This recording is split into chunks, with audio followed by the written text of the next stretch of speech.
This is Talk of the Town, a weekly program featuring community events happening in and around Northeast Michigan, with your host, Nancy Smitham, and get the latest from Alpena Community College with Don McMaster. And now, today's Talk of the Town. Good morning and welcome to Talk of the Town. My first two guests are both here from NEMSCA. I have Heidi Powers and Michael Blewett. Good morning and welcome. Good morning, Nancy. And today we primarily want to talk about the Senior Companion Program, but I just want to say something that I just recently saw your annual report and I was amazed at what NEMSCA does. I mean, I always thought I knew what NEMSCA does, but I didn't know what NEMSCA does. It's an amazing organization, and the things that you do in our communities and surrounding communities are just unbelievable. Yeah, you're absolutely right. And so many of our programs, unfortunately, are some of our area's best kept secrets. But I want to encourage anybody, if you want to know more about what NEMSCA does, give us a call. We'd love to share. We touch our communities in many different ways and can help individuals better themselves in many different ways. So it is amazing. It's amazing. Absolutely. I know I've had people on talking about the Medicare and Medicaid programs and the now Senior Companions, and we've done adult grandmothers, the foster grandparent program. Foster grandparents program. We have our Head Start, early Head Start programs. We have our commodities distribution. We have various housing prevention, housing loss prevention programs. Yes, many of those. Yeah, many ways we can assist. We've got our school success program, which just went through a very large expansion over the last year. And so look at the website or give you a call and find out all the good things. NEMSCA.org. Okay, tell me about Senior Companion Program. Senior Companions are individuals 55 years old and better wanting to make a difference in their community by providing companionship to other seniors who may be feeling isolated, not able to get out into their home, feeling a little bit of loneliness, and just need somebody to spend a couple hours with to help brighten their days and help them remain connected to society and know what's going on because they happen to be homebound and not able to get out much. So our Senior Companions, like the name says, provides companionship. Yeah, Anything you want to add to that, Michael? Well, I think it's a really integral part of the overall transition, as many people will sometimes transition into a care facility. Yes. We try to help people to remain independent as long as they can and in their home with dignity, and I think their health remains better, their connection to family and friends remains so much better. The more we study, the more we learn about the importance of things like the substance abuse, alcoholism, organic brain decay. These are all things that are exacerbated by lack of connection and loneliness. It's not always just a genetic thing, but these things remain hidden many times in a senior population simply because they're not as connected with people in their community. So this is much different than, as good as it is, Meals on Wheels, for instance, coming in and having a 2-minute drop-off of a meal. This is somebody that will get to know and really care about this person, and a real friendship can develop, and they can be that extra set of eyes and ears and companionship to help. Sometimes it's just the visit, sometimes it's providing some respite care, sometimes it's being a lunch buddy at a senior center. But we try to match the gifts of the companion with the needs of the client. And some really wonderful stories come out of it. I bet. Now, Heidi, do you have enough volunteers? Do you have enough people calling? So what are your needs? We need additional volunteers. Okay. We're looking for more individuals who would like to benefit from a senior companion. Okay. And we're looking for other nonprofit organizations that would like to be involved in helping make this match between a client and a volunteer. So we're very open-ended, and we're looking to expand in service providers as well as volunteers and, of course, clientele. Okay. Now, Michael, you don't just send a volunteer into a home. They have to do some type of training, I'm assuming? We do some very substantial orientation, background checks, so that the senior population can be a little bit of an at-risk population as well. So we take all the precautions that we can to make sure that a good match is being made on the client's behalf, but also to train these companions so that they feel comfortable going in with the gifts that they possess to be the best help that they can. Now, are there any income guidelines for the families that want the volunteer? Yes, there are, but Okay. I'm very hesitant to say exactly what those are. Anybody who is interested in being a senior volunteer, I'd like to encourage them to give us Okay. a call, and we will screen them for that eligibility. Okay. I would hate for somebody to think, oh no, I'm way over income, because we find more often than not that that is not the case. Okay.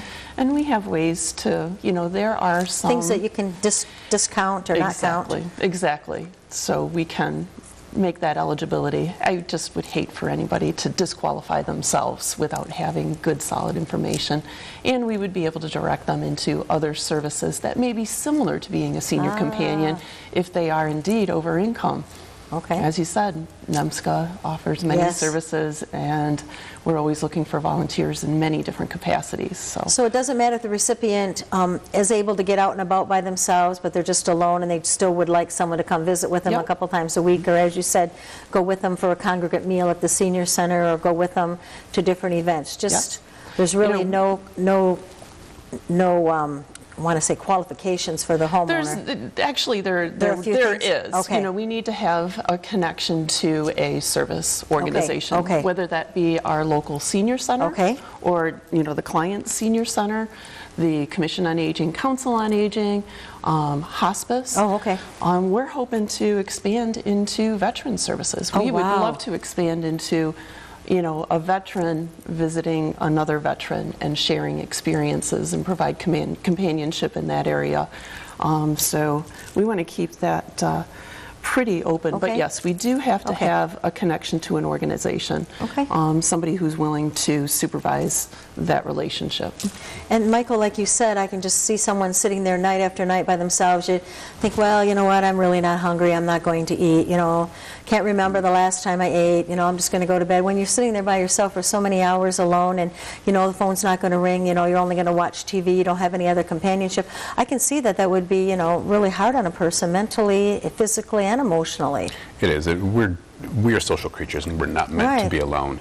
And so often, the senior community will become more and more isolated for a whole host of reasons. One of the things I talk about this program is I've gone around. Now we serve 12 counties, which is a large area. And as I talk to folks, I say we're old, new, we are tried and true. We have been around a while, but we are very new to a lot of people because they just haven't heard about it. But Senior Companions have been around for 42 years. Wow. And we are tried and true. If you talk to the companions, if you talk to the clients that they serve, they, to a person, will talk about the difference in their lives, how it gives them a purpose for getting up in the morning, how they it's one of the very favorite things in their life now. Okay. So we really encourage folks to give us a call, even if they're not quite sure, even if they've had just a little inkling that they might kind of want to sort of do it. I think we can convince them that it's And a a number to thing. call, because we're out of time. 800-219-2273.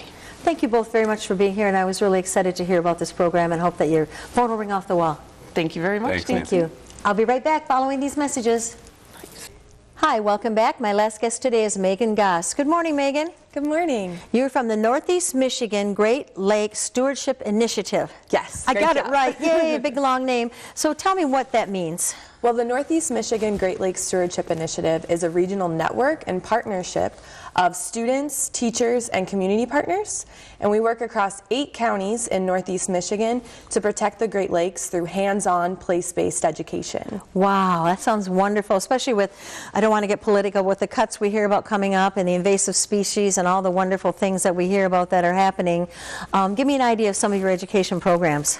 Well, they really vary widely from K through 12 classrooms. Okay. But it's a great way for students to connect what they're learning in the classroom with ways to benefit our Great Lakes and our community.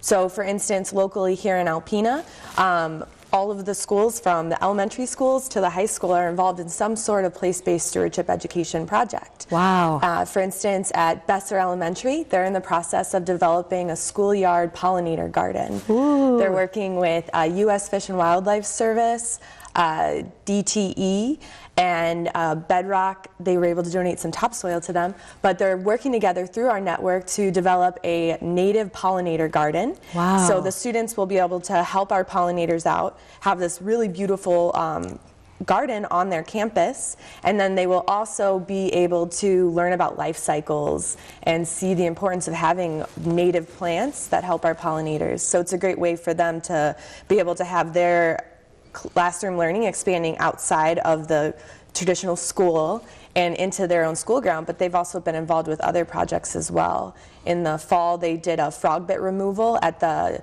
Duck Park, or the Wildlife Sanctuary, partnering with Huron Pines and Huron Pines AmeriCorps, and they were able to remove over 2,000 pounds of this invasive plant in the span of one afternoon. That's amazing. Yes. And you know, when you get children young to learn to be volunteers or to be stewards of the Great Lakes and all the wonderful things that we're surrounded with, you know, their minds are like sponges, and it's something that they continue to do for the rest of their lives. Yes, it's really important to connect with students and young adults, people at younger ages, because the ability for them to make changes throughout the course of their lifetime is just so much higher, and they're able to take the messages that they learn in the classroom and during these field visits back to their family and friends. So the impact that they're able to have is really, it's amazing, and it shows that you don't have to wait until you're an adult to be a leader. You can be a leader in your community today at any age. Wow, give me some other examples of things that you're doing. Well, most recently we were with Alcona Elementary School, and the kindergartners and 6th graders partnered together to complete an Alliance for the Great Lakes Adopt-A-Beach. They worked with community partners from Thunder Bay National Marine Sanctuary, Michigan State University Extension, Michigan Sea Grant, and Huron Pines AmeriCorps, a lot of partners, to complete this Adopt-A-Beach, where they picked up litter and they tallied what they had found at the Harrisville Boat Launch and Harrisville Boat Harbor. And it was really cool because the 6th graders actually led groups of kindergartners during this litter cleanup. So in addition to developing, to being able to protect our Great Lakes by removing this litter, they were also able to mentor another younger generation within their own school. And you know, that's wonderful, because when you see our beaches, I think we take for granted all the water and everything that we're surrounded by. But when you think of Lake Huron, you know, going all the way down our coastline, you know, what a blessing. And people who live in inner cities wouldn't even realize how wonderful it is to walk in the water in the summertime, or even enjoy watching it in the wintertime. And when Stephanie Gandula came on the show and brought the stomach contents of an albatross, that was unbelievable. How in the heck would they get all that stuff in their stomach? But it's amazing what they pick up and what they eat. Yes, and we're finding plastics. So for instance, with Ella White 5th graders, we went out in the fall and they trawled for microplastics in Thunder Bay River. And they found plastic in our river.